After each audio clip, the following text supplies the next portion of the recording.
जब धमके रे होली में छोरी बम के रे देखी छोरा सन के रे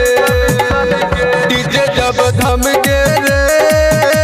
होली में छोरी बम के रे देखी छोरा बम के रे रे बात नहीं माने रंग डाल छोरी अब की छोरी सब छम के रे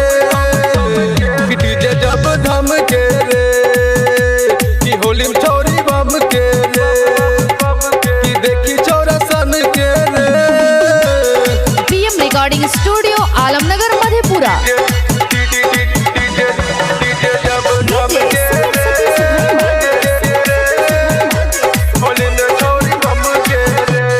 लाजो शरम नहीं आवे एकरा होली में छई बेहाल रे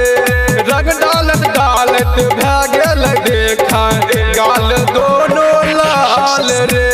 लाजो शरम नहीं आवे एकरा होली में छई बेहाल रे रंग डालत डालत भागल देखा गाल दोनों लाल रे लगे छे गोली फुटते चोली के सिल टूटते डोरी पले लाइट जलते रे डीजे जब धमके रे होली में छोरी बम के रे की देखी छोरा सन के रे PM recording studio Alamnagar Madhepura. DJ जब धमके रे